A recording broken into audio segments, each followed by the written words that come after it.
Hi friends, welcome to Sikdar's academy. Sikdar's একাডেমিতে সবাইকে স্বাগত।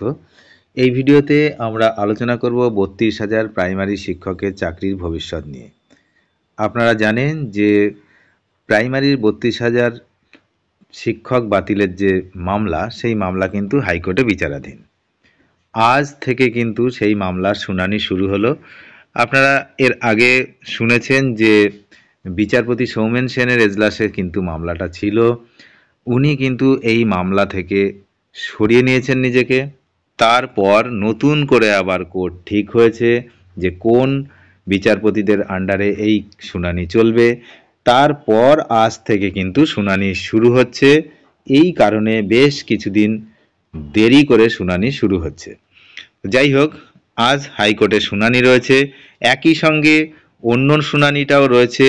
সেটা হচ্ছে যে যারা অযোগ্য শিক্ষক এসএসসি, তাদের যে মাইনে যেটা ফেরত দেওয়ার যে বিষয়টা ছিল, তার শুনানিও কিন্তু আজ আদালতে হচ্ছে।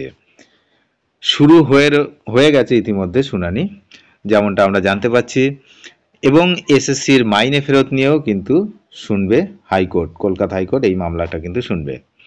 প্রাথমিক শিক্ষক নিয়োগ দুর্নীতি সংক্রান্ত মামলার শুনানি হবে। প্রাথমিকে 32,000 শিক্ষকের চাকরির বিষয়ে মামলার দিন ধার্য হয়েছে 28শে এপ্রিল, অর্থাৎ আজ। আজকে 1 নম্বর সিরিয়ালে মামলাটি রয়েছে, সুতরাং আপনারা বুঝতেই পাচ্ছেন শুনানি হবেই হবে। প্রাথমিকে 32,000 শিক্ষকের চাকরি বাতিল মামলার শুনানি হওয়ার কথা ছিল 7ই এপ্রিল।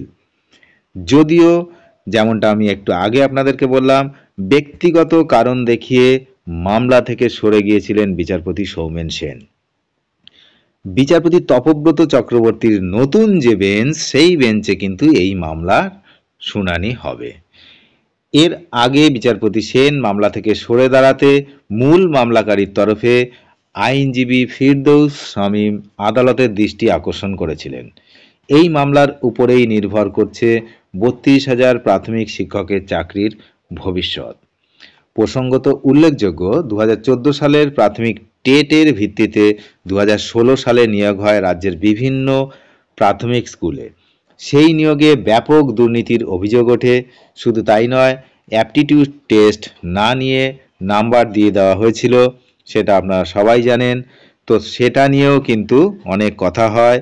তৎকালীন বিচারপতি অভিজিৎ গঙ্গোপাধ্যায় 32,000 প্রাথমিক শিক্ষকের চাকরি বাতিলের নির্দেশ দিয়েছিলেন। যদিও প্রথমে সংখ্যাটা অনেক বেশি ছিল, তারপর সেটা কমিয়ে 32,000 করা হয়েছিল। কেন, সেটাও আপনারা জানেন। সেটা হচ্ছে যাদের সেই সময় যারা ট্রেন্ড ক্যান্ডিডেট ছিল, ট্রেনিং প্রাপ্ত, তাদেরকে ছাড় দেওয়া হয়েছিল, সেই জন্য সংখ্যাটা দাঁড়ায় 32,000। বাকি যারা নন ট্রেন্ড আর কি, যারা ট্রেনিং প্রাপ্ত ছিল না, সেই 32,000 কিন্তু চাকরি বাতিল করেছিলেন তৎকালীন বিচারপতি অভিজিৎ গঙ্গোপাধ্যায়। ডিভিশন বেঞ্চে চাকরি বাতিলের স্থগিতাদেশ দিয়েছিল, আপনারা জানেন।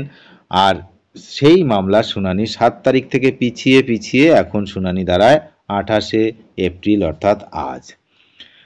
এই নতুন বেঞ্চ ঠিক হয়েছে, নতুন বেঞ্চের দিকে আমরা তাকিয়ে রয়েছি। মামলার কি আপডেট, সেই আপডেট শুনতে এবং জানতে অবশ্যই নজর রাখুন শিকদার্স একাডেমিতে।